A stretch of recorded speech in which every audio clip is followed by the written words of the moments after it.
From data rails, this is FP&A Today.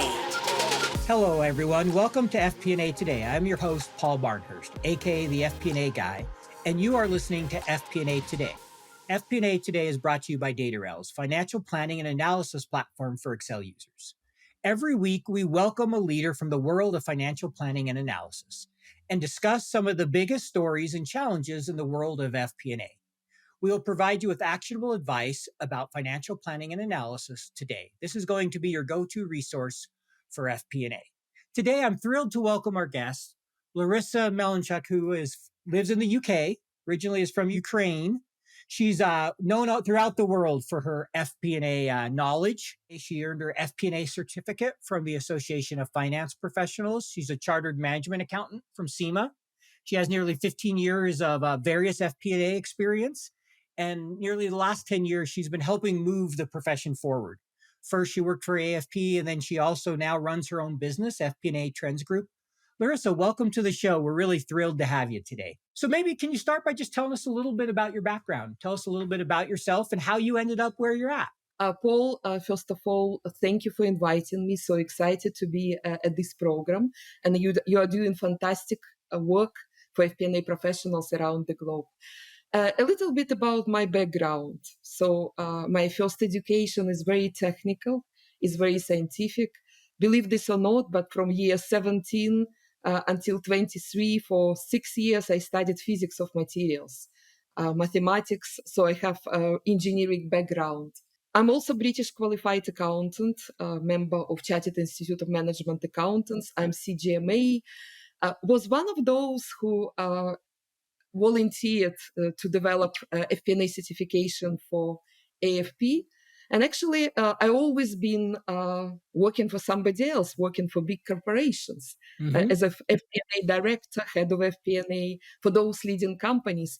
And just 10 years ago, I went outside of corporate world and I created my own company. So at the moment, I'm founder and CEO of FP&A Trends Group and International FP&A Board. So this is very briefly my background. Great. No, and that's where I know you from. I know we met through FP&A Trends. Maybe can you tell our audience a little bit about how that came about, what it is and how it provides value to the FP&A community?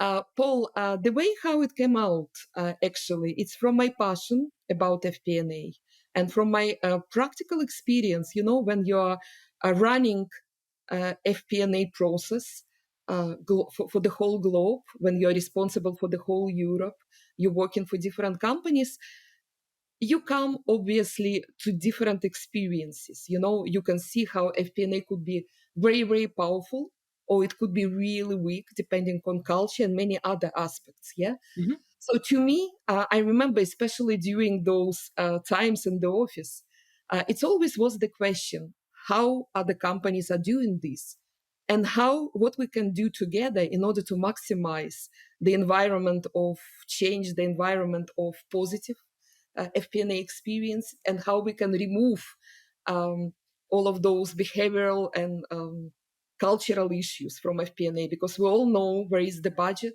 There are a lot of games. Yeah. So it all came from my curiosity, and the first meeting in London that we had, and by the way, at that time we had this in collaboration with AFP. It was all about this, so what are the trends, what are the experiences, and so on so far. What we also realized that this is the collaboration of people, reading the books, it's important, receiving your qualifications, it's important. But it's such an incredible environment of change that it's so important for us to meet and to exchange and to learn from each other, yeah? And because FP&A, this is such a subject that different people see different pieces. We have to put this together. So when I started to do this independently, International FP&A Board in London, it was just the meeting for several people. And then it became so popular that we started to expand this to different countries. Believe this or not, but at the moment it has 27 chapters in 16 countries on 4 continents. And I'm very proud of what we managed to achieve. Generally speaking, it's all about education. Our website has more than 650,000 subscribers. We have community, so those digital and face-to-face events. We have research, those our surveys and research papers and white papers. We have AIML, FP&A committee, and some advisory services as well. So in brief, this is where we are. No, that's great. I appreciate you providing a summary and just, to tell a little bit of my experience with FP&A trends and Larysa, as I was getting started. I mean, I think I wrote my first article for somebody about 6 years ago. And then it probably been about 4 years ago, kind of came across the FP&A trends group and joined it. And at one point I had offered to help moderate. I think that's where we first started to interact. Every, once a month or so, I'd post a couple posts on some different subject and kind of moderate the commentary. And that's where I started to get to know people. And I know then you invited me to be on a webinar. I did a couple different webinars, and out of that and other experiences is really kind of where my, my brand and my business has come. So I really appreciate what you do. I've enjoyed being, a part of FP&A trends, being part of the LinkedIn community, having been on a few of your webinars, been involved in some of your research. I really value what you provide for the community. So I appreciate you explaining that. And I know I will always be grateful for the organization you have because it's helped me kind of find an audience and help me find my voice in FP&A and, add my piece to the community, so to speak. So appreciate that answer. But maybe if you could talk a little bit, I know the last few years have obviously been challenging for FP&A, challenging for all of us. But how have you seen the pandemic? You've gone around and talked to different people and, watched that unfold. How have you seen that impact FP&A and just organizations in general? Paul, such a great question and timely as well, because just 1 month ago, I came back from my 1 month trip to North America, and we restarted our face-to-face meetings at the end of April from London. Actually, altogether 12 meetings, 8 in North America, 4 in Europe, exactly on this subject, and the room full of those senior decision makers, CFO and finance directors from leading company. The main conclusions are that obviously pandemic accelerated the need for analytical transformation in FP&A. And of course, the world of FP&A at the moment of pandemic, it was divided from the point of view of those lucky that already managed to implement analytics, managed to restructure, and those actually who had their dead budgets and unrealistic forecasts, and they spent probably the last 6-7 months in order to finalize it. Yeah. So this is the first one, the acceleration and also the understanding that it's needed. The second one, it's very, very fundamental for our profession. As qualified chartered management accountant, the classical way that you have to have your budget, your quarterly or monthly forecasts, you have to do your variance analysis. And the reality is such at the moment that actually change everything fundamental for our management accounting practices. So what we have to have now, we have to look at the world from the point of different scenarios. Scenario planning, not only those 3 scenarios we always had, but those scenarios that you can play on demand at different level of organization. We call this not scenario planning, we call this scenario management. And we emphasize that this is the mindset. This is the mindset. This is such a fundamental change to organization. And I wouldn't say that every organization is ready yet, because I have some insights from my from our survey, P&A Trends 2022 surveys. So only 6% of organizations are able to run scenarios in real time. Yeah. But actually altogether 49%, so half of those, they say they either don't run this at all, not able, or if they do, it's very, very difficult. So this is about scenario management. And of course, what happened, it's not only in FP&A, but in FP&A in particular, the way how we work with our team, this new generation of people that are working remotely, and now we are starting to go back to the offices, but there are a lot of opportunities actually to hire the best in class talent, and not exactly in the US. If you're in the US, they could be Mm-hmm. anywhere. Yeah, but it requires the new way how we build our team, how we progress with our FP&A business partnering requirements. So those are the main things, and of course, the need for transformation is there. But Yeah. as I said, the companies are at different level of this transformation. No, that makes a lot of sense. And if I can recap and just make sure we kind of capture that, it sounds like, which isn't surprising, analytics and just the need for data, the need to be able to do analysis and have data driven decision making. That's really Absolutely. been accelerated. The scenario, and I really like the term you use, scenario management, to think of it as a mindset. It's not just about running a best, worst, and base case and being done. It's about thinking in scenarios and thinking about the different range of possibilities and being able to prepared and plan for that. Makes a lot of sense. And I think, the other two things you mentioned is obviously the change in how we work. So many people can work from home. And, two examples I've seen recently of that, two friends of mine that have always worked for Utah companies. They're here in Utah. They're now, I think one took an FP&A job to head a company in the Bay Area, but from here, right? He'll travel occasionally, but he's doing the job remotely. And another one, I think he either had an offer or he took it with the Bay Area company. And these are great leaders that 5 years ago they may never got that opportunity. But the pandemic has changed what you're willing to hire and where you're willing to hire. So definitely that. And then the last thing you mentioned is just accelerating the digital transformation, the need for a well thought out and planned technology stack. It goes beyond Excel. It goes beyond just having an ERP. There's, that business intelligence, there's data science, there's the planning tool. There's so much that now falls under the CFO. So I appreciate you sharing that. That makes a lot of sense. So what would you say are maybe the biggest challenges you've seen as you've talked to all these organizations, you've talked about the changes, but what are the biggest challenges they're facing now in trying to change and embrace, kind of this new environment? Paul, the thing is that the new challenges, and they are not new for us at all. And as the result of the pandemic, we realize through our survey that there are challenges with data quality. It's even accelerated. And I will give you examples. So 56% of our respondents, they said that they make decisions based on data. It's not bad, isn't it? But then you ask the question, what is happening with those 44? So what is happening with them? But actually, when you look at the progression over the last 2 years since pandemic, this figure decreased by 10%. So it's in year 2020 when the pandemic just started, it was 66. So what it means for us, it means that, and also we look at that people still spend a lot of time on data validation, on data cleanse, yeah. Mm-hmm.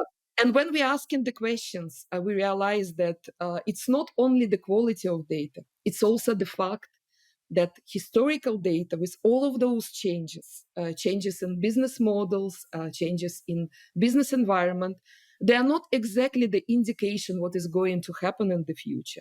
Mm-hmm. Because it's not only data problems that we identified. We identified that less people are satisfied with their forecast quality. Yeah. So Mm-hmm. at the moment, we just finalized this survey. So it's very, very fresh data for 2022. So 39% of people are satisfied with their forecast, and it's decreased 15% from year 2020. Wow. So, and again, we are not surprised because, okay, forecast Mm-hmm. quality, what forecast quality you're talking about when it's not one forecast? You have to scan the environment. You have to have an environment where you can play this on demand quickly at different levels of organization. Yeah. So Yep. those are the biggest challenges. Obviously, there are many others, but we can talk about them as we speak. Sure. Yeah, no, and I'm not surprised by either of those, right? Data. I mean, I know roles where I've spent most of my time cleaning data. You're like, okay, I just want to get back to actually doing the analysis and driving the business forward. But often, if you don't have good data, you can't drive the business forward until you figure that out. And I thought it was really interesting. I was listening. Somebody had shared on LinkedIn that he specializes in data. He's written a book about data analysis, and he was listening to an expert who said Even with all these low code and no code tools, he sees data getting more complex because there's so much of it. It's going to get harder, not easier to analyze, which is kind of the opposite. Everybody thinks, well, all these great tools are coming. It's just going to get easier and easier. But the challenge is the amount of data is growing exponentially at the same time. So you got to get even smarter at what data do you need to look at? How do you need to think about data? Because we can't analyze it all.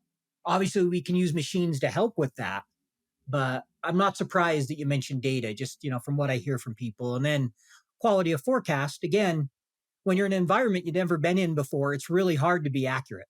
I mean, it's hard enough to be accurate to start with, right? The planning process isn't about getting an accurate number. I always like to say, if I could be that accurate, I'd be sitting on a beach somewhere because I would have made a fortune on the stock market. But I can help you think through your plan and make smart assumptions. But I'm not a fortune teller. So those make a lot of sense. You know what it is like. 13 different spreadsheets emailed out to 23 different budget holders. Multiple iterations, version control, errors, back and forth updates. You never really feel in control of the consolidation and collection process. Yep, I've been there. Stop, breathe. DataRels is the financial planning and analysis platform for Excel users. DataRels takes data from all your company's disparate sources. No organization is too complex, consolidating everything into one place, secured in the cloud. Now all your data finally talking to each other. Everything is automated back into your report in Excel. Cash flow, FX conversion, intercompany transactions, now automated and up to date. Drill down and variance analysis in seconds. Don't replace Excel, embrace Excel.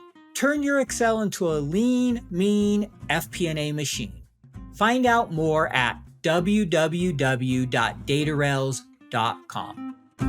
So, what else kind of have you seen as you've gone around and talked, in these different organizations? Have you seen different things in different regions? Like, some regions of the world you found have been doing a lot better on certain things, or have you found it pretty consistent across the board that everybody's struggling with the same challenges? Paul, it's an excellent question. And I would say that with our 27 chapters over the last 5 years, what the main conclusion is that the trends are global, but obviously each chapter has own features. Yeah. And just from the latest experience, what we noticed that especially painful is cash flow planning for New York and London. Yeah. And believe me or not, but all the other cities, and I said that we already had 12 meetings, they mentioned cash flow, but it wasn't as painful as for London and New York. Yeah. I would say that each city has a different industry and big or small organizations, and obviously they are at different level of maturity. It's very much dependent, even not on the city or region. It's very much dependent what maturity is company in terms of FP&A, and we will talk about maturity as well. I hope. No, that makes a lot of sense. And kind of speaking to that on the maturity, because I know you've done a lot of work around that. You have with your chapters, you build a maturity model. So maybe can you talk a little bit about how you think of maturity for an FP&A organization, how you think about assessing an organization's maturity? Before I do this, Paul, I would like to add something in order to understand the overall maturity. Yeah. Again, those are the results from the latest survey. 58% of people, of our respondents, they use predominantly Excel for their planning. What it means, probably they have some tools, but predominantly it's Excel, yeah? And unfortunately, it's increased by 4% from the last year. Yeah, it's even increasing, and we understand why, yeah, because of this frustration and all of those, yeah?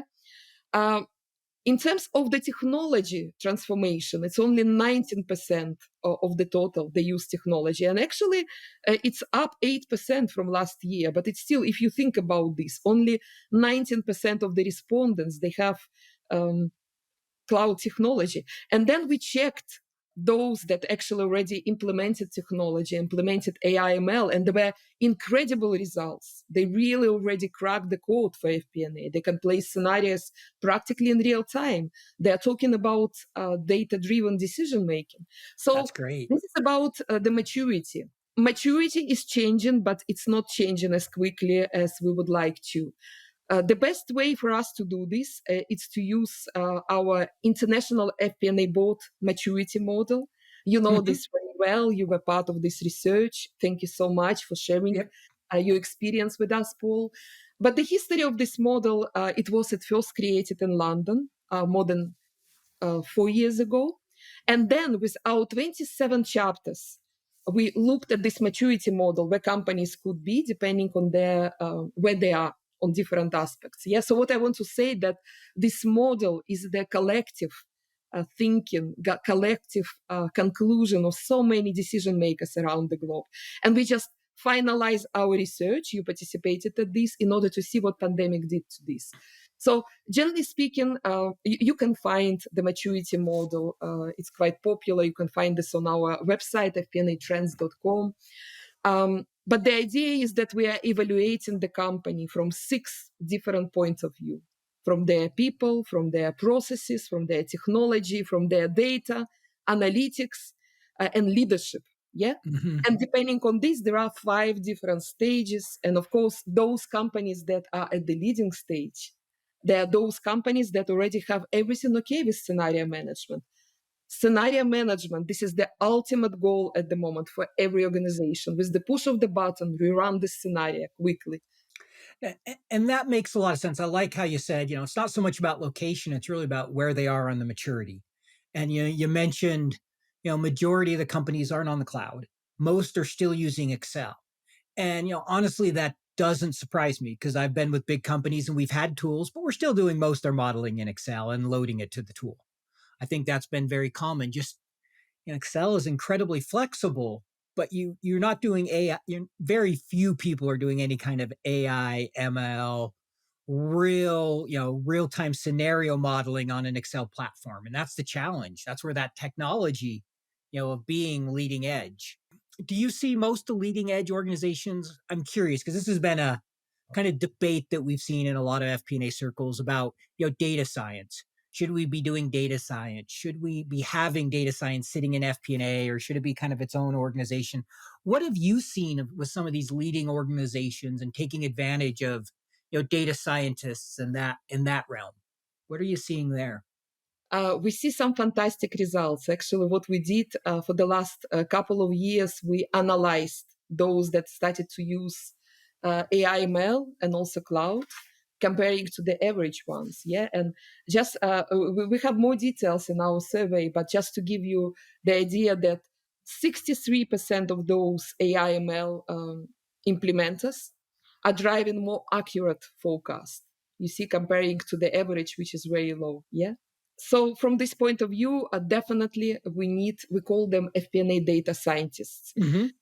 The biggest problem between those two worlds, the world of financial planning and analysis and the world of data science, is similar to what we see between different functions. Yeah, we are not speaking the same language. Yeah, and this is definitely the time now when we have to create the bridges. This is why we are talking about the new role, and it was part of our research as well this year. We call this FP&A data scientist, not Mm-hmm. the classical one, not with the degree from top American university who has no idea what is finance and FP&A. We need bridges, so this person could be not exactly the data scientist, but the person who really can speak both languages and who can create the bridges. So this is the new role that we need. You probably know that we've been running AIML FP&A committee for 3.5 years, absolutely non-for-profit, and it's happened after my travels. I saw that some companies already started to use it. So our committee is more than 3 years old at the moment, and we looked at some case studies of Microsoft, of Swiss Rail. We looked at the case study of Deutsche Bank and many others. Yeah. And the conclusion is that definitely this is the way to go. It will help to automate. It will help to unhide those hidden drivers we never knew exist. Yeah. So, but the question is how we should be doing this. And each company is doing this differently. We're Hmm. still learning. No, and that makes a lot of sense. Every company's going to try a little different, their culture, their structure. I mean, you look at FP&A and it's not the same in two companies. So why would the way it implement data science within FP&A be the same? But two interesting things I saw is one, I got the opportunity to meet with somebody who started the FP&A data science group at Facebook, and they were the first data scientists they hired. And she told how through using data science means they were able to get to the point where they were able to predict their daily revenue within 1%, 1 to 2%. Right? With traditional means, without using data science, I can't imagine you're going to be able to forecast something as complex as Facebook with all its revenue and its different businesses to that level of accuracy. Scenario where I saw that real value. And she said, by the time she left, I think now the team is like 20 people. Now, most companies aren't going to have 20 FP&A data scientists, but then, most companies aren't that big either. And so it's just really interesting to see how it helped them. And the second one I saw is I was talking to a company this week that they focus on companies using external data. So they take their internal and really focus on marrying it with, hey, inflation, what's happening with oil prices, what's happening with weather, whatever it might be for that business, and strategically helping the leadership improve their forecasting by thinking of the external environment, which is something historically FP&A hasn't been good at. A few people here and there have done it, but not much. Would you say, what's your experience when it comes to using external data? Have you seen many companies have much success with that? Paul, also very, very valuable observation. Thank you for this. Um, we've been talking about both internal and external drivers for many, many years, yeah? And we always emphasize both are important. And in FP&A, we always used external drivers such as oil price or exchange rate and so on and so far, yeah? Yeah. The fundamental question is, until those breakthroughs in predictive analytics, machine learning for data for FP&A, we probably were running this without human intelligence. Yeah, but I remember that in 2007, before the big crisis, actually in my company we already saw that something is coming. We already saw a lot of changes, and I was lucky that in my department, I worked in bank at that time. We had very analytical, very mathematical people, and we created this in Excel. We didn't have technology at that time. Yep. We call this survival mode of our portfolio of loans, and we managed to create very powerful analytics even in Excel. Yeah, but now think about this. There are limitations to human analysis. There are limitations to Excel, and with this new technology, we definitely can marry, for example, customer behavior. This is one of those powerful. Yep. You see, we can model what is going to happen, for example, with your loan portfolio, with all the change of this behavior, and with more younger generation taking loans, for example. Yeah. So Yep. it's something that we never will be able to do without human intelligence, how intelligent we are. So I believe in power of human intelligence and artificial intelligence going together, but I also don't believe that actually the role of accountant or finance people will be in the past. It would be modified, it would be changed. That is why we have to change as well. But this is the power, and this is what makes our profession so interesting at the moment. I like what you said there, and I agree. It makes a lot of sense. The people have been using external data forever, but this machine learning and being able to take what the machine tells you and using the human, because obviously there's times when the machine's going to get it wrong. It's not going to understand nuances, and you have to help train it, and you have to have that subjectivity and the strategy and things that the human element can bring. But when you can combine the two together and really take advantage of cutting edge technology, you start to see best in class FP&A that can really, as you mentioned, help move a business forward, right? You got good data, or at least good enough data that you can make decisions. It's never going to be 100%. Nobody's data is perfect. But you leverage that technology with smart people, and it's amazing what can be accomplished. Absolutely. What you see. I also wanted to add a very interesting trend that we started to observe at our committee. So those early artificial intelligence, machine learning, FP&A projects, Normally, this is the algorithm of one data scientist, and very often CFOs, finance directors, they're really scared. You created a black box for us. What we are going to do with this? It's not my forecast, even it's more accurate than my previous one. Yeah. So I think, and it's already started to happen. The next level of development of AI ML for FP&A, it's defining those hidden drivers, both internal and external. And we Mhm. are not only about external, there are so many new, very important internal drivers that we have no idea they exist. Yeah. And we discovered this even before all of those in one of my companies. Yeah. So machine learning, predictive analytics will help us to identify it and to create the decision-making machine for everyone to understand, not the black box that data scientist creates for you. Nobody knows what is going on. This is the next step, and it's already happening. No, thank you for sharing that. And that makes a lot of sense is, we got to make it so everybody can understand, right? There was a time where it's like everybody was talking past each other. You have the data scientist and they got out there and started talking. You're like, what are they talking about? And, kind of speaking to that, I have a book called Becoming a Data Head. And really that talks about kind of bridging that gap of being able to communicate in data without having to be a data scientist. Right. And that's so important in FP&A, whether you're the person who's the data scientist or the analyst or the architect, being able to have an understanding of data, basic understanding of ML and AI and those things. So you can be a part of the conversations, even though you may not be building the full model, but you can understand what's going on and provide value. And that's what I really like about that book is he tries to bring it down to that level to help everybody understand so we can be part of the conversation together instead of having the black box, as you mentioned, which we've all seen, right? I've been part of some of those models where you're trying to explain them to somebody and they're just looking at you like, you lost me. I don't know why you have these 50 different things. Well, that's what you wanted. But that's a really important part you speak about there. So, kind of speaking about maturity in organizations, they're all over the place. But for companies that are looking to, I think most companies are to improve their maturity, how would you recommend they kind of go about that? Would you recommend them going and doing an assessment with the tool you have? And how should they maybe think about that if they're a company that really hasn't assessed their FP&A and, they're listening to this and thinking, I really need to assess it and kind of come up with a roadmap to improve my organization. What advice would you offer them? Paul, the biggest question that busy FP&A people have is what is the best practice or better practice, yeah, and how other companies are doing this.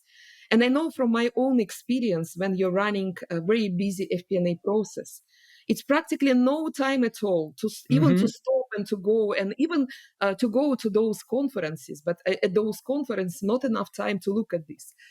That is why I'm talking about the power of collaboration, the power of communities that creating this together.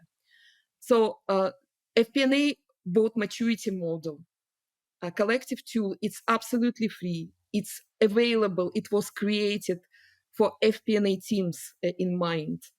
And it will give a very quick check where you are comparing where you should be. Yeah. So at first you evaluate. And what is interesting, I did those exercises with different teams.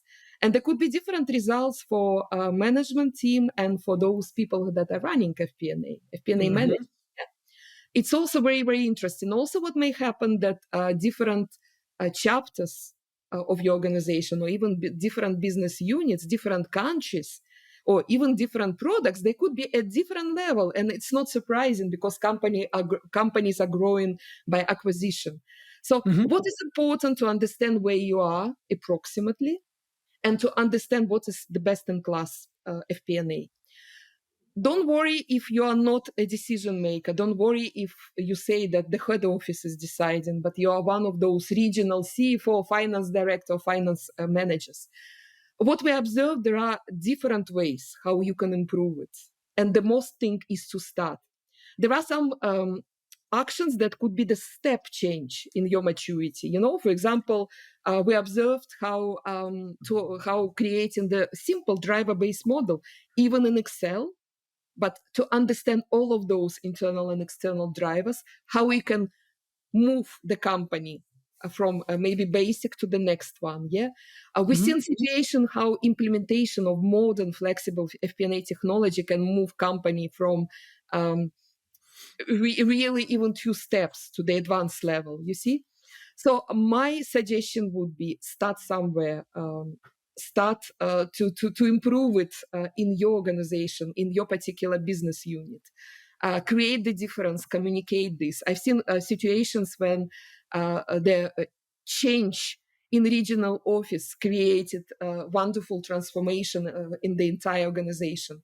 Of course, not every company can afford to spend $500 million US, like for example Swiss Re, Mhm. on analytical transformation. Yeah, and it's not a problem at all. There are even changing your models, even changing some the way how you collaborate with each other. It can move your maturity. No, that's a great point. And I saw that firsthand in one of the companies I was in. I remember I first learned about the maturity model when I was with this company and I shared it with one of our CFOs. And we got a new regional CFO and I shared it with him. And one of the first things he did is he sat down and said, look, your models are not driver based in general across the company. And he had us rebuild all our models.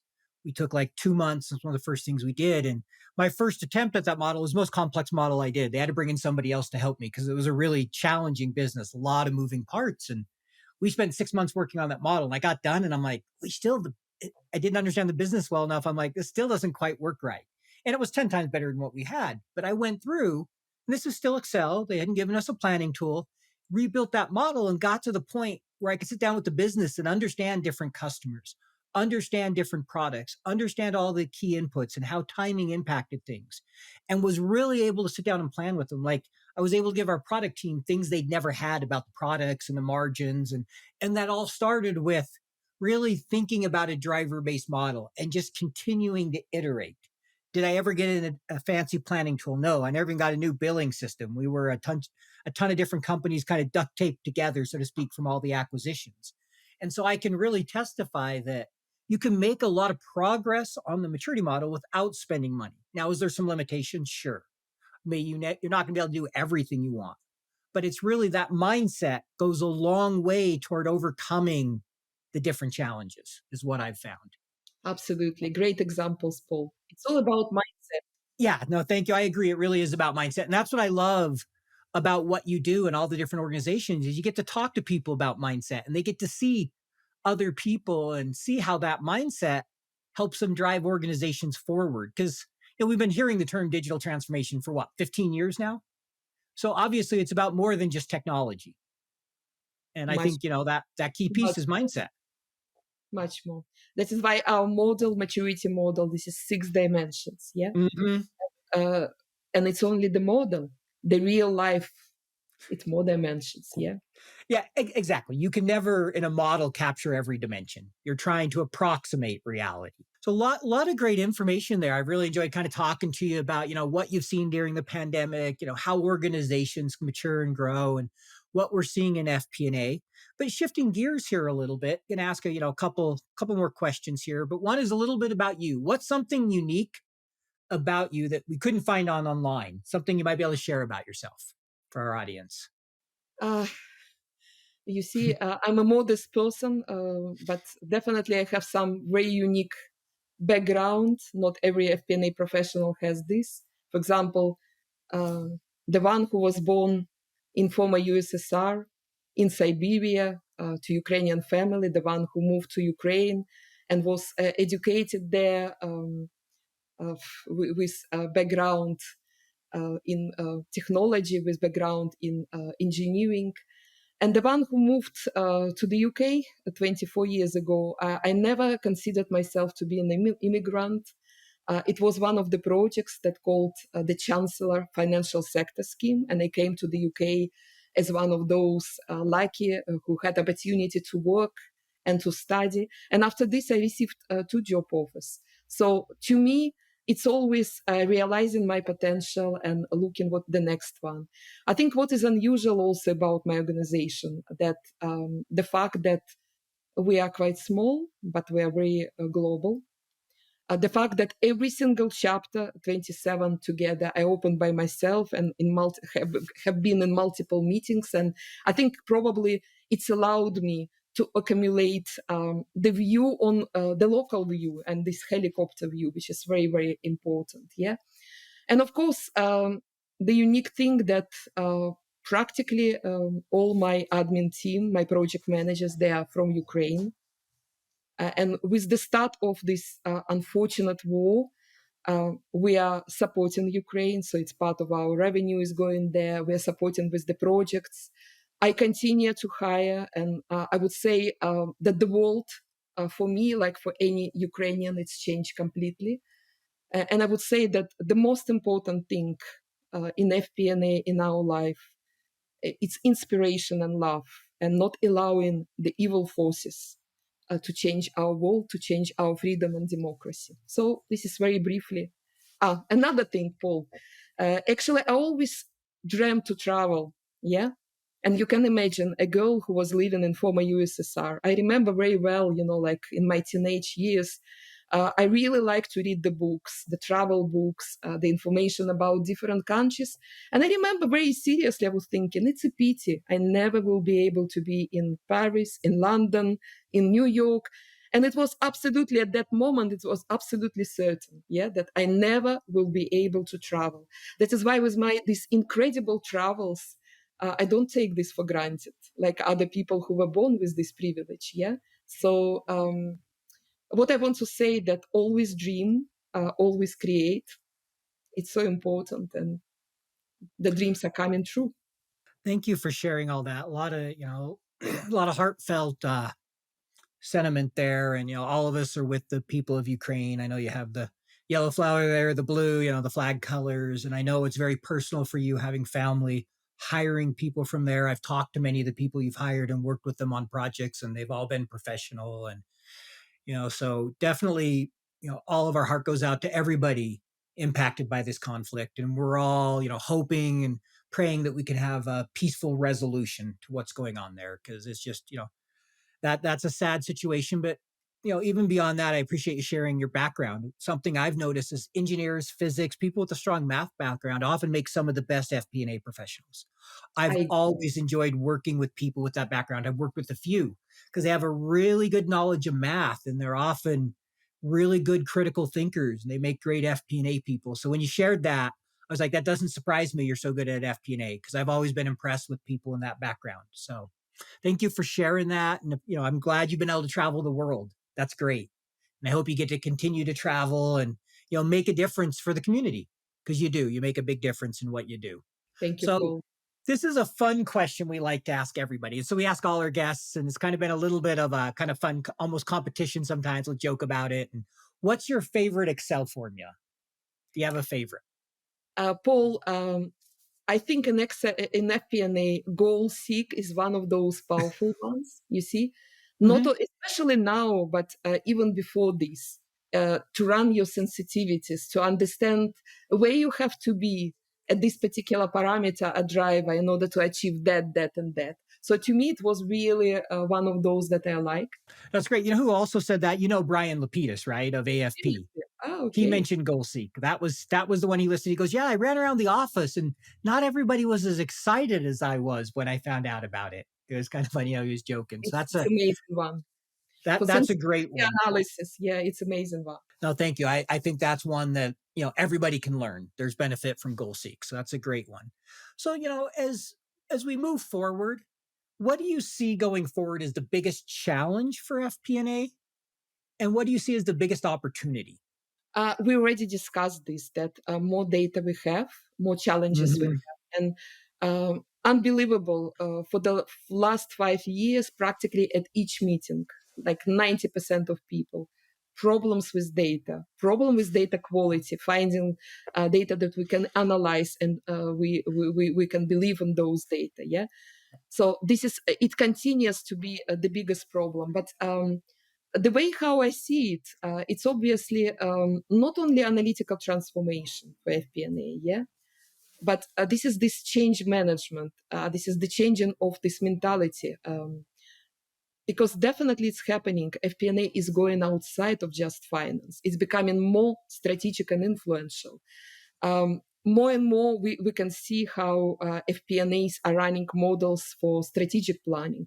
So we have this hope that the strategy execution gap would be served as well. Yeah, it would be less and less and less.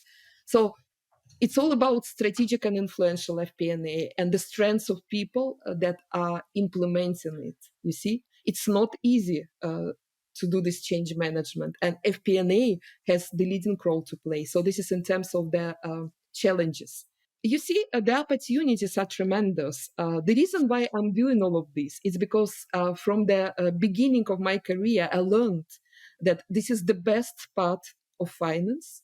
Maybe other finance people will excuse me, but I think if they are not doing FP&A, but to me, this is the most creative part of finance, forward-looking, that requires your modeling, that requires your business acumen, but also, everywhere where you have creativity, everywhere where you have curiosity, you are doing this to the best, yeah?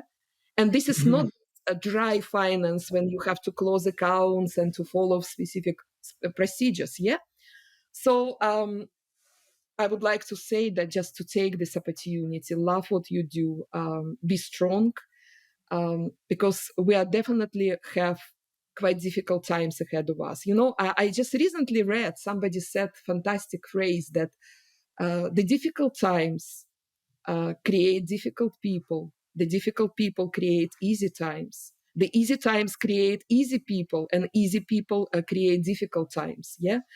What I want to say that there are difficult times for all of us ahead, from the political, from the economical point of view, from business point of view, from profession point of view. So we definitely need strong leaders everywhere, and in particular FP&A. So I would like to advise people to be those leaders, not just to read and to agree with this, but question all the time and go out there and try to learn. Try to be FP&A data scientist or FP&A architect or FP&A storyteller, and run your organization to this environment when you can play your scenarios quickly and make your decisions easily. Thank you. That is some great advice. And I like, there's so much opportunity out there. And I agree with you as well. I think FP&A is the place to be, especially when you're on the leading edge. You're helping to drive strategy and create value and doing those things that really allow FP&A to benefit the business versus, just building a budget in a silo and reporting on it each month, which we've all seen. And that's not FP&A. And so I appreciate your answer there. And I definitely challenge, no question, data is a huge challenge for all of us. That doesn't surprise me. We've talked, fair amount about that. But just one last question here, and then we'll let you go. I know we're coming up at the end of our time. So if someone was starting in FP&A, they were just starting out their career today, what advice would you offer to someone starting their career? Be curious, be strong. You would need a lot of courage. And another thing, because we still observe that there are a lot of boring and non-value adding activities in FP&A due to the reasons we discussed. Be the change agent, not the complainer who says that FP&A is not interesting because it's so routine. Yeah, make FP&A not routine. Make this the next generation FP&A. So it would be my advice, but also not only finance professions are important, everything at the moment, in between of different areas, as we discussed, data science, FP&A, IT, FP&A, modeling, value creation. So just look at all of those different additional subjects. Very difficult to find FP&A people that are just outside of this routine FP&A. Be the change agent. This is the main one. I love that. Be curious and be the change agent. That is great advice. And I recently had the pleasure a couple weeks ago of interviewing 3 college students on FP&A. They're all just doing internships and getting ready to go in their career, and I was really impressed. And they said some things similar to what you said about the importance of being change agents, and it gave me comfort to know we got a lot of really smart, good people coming up. And so that's great advice because if it's going to change, we have to be the ones to change it. So I appreciate that advice, and I've really enjoyed the time with you. Thank you for carving out almost an hour here to be with us, and I'm really excited to share this with our audience. Good luck in your travels, and can one last thing: if anyone wants to learn more about FP&A trends, just real quick, where should they go? Where's the best place to learn about all the exciting things you're doing? Of course, our website, fpa-trends.com. Okay, and we'll make sure we put that in the show notes so everybody can find you. But thank you again. Appreciate you having on the show. Good luck with your future travels, and I'm sure we'll be talking again in the future. Thank you.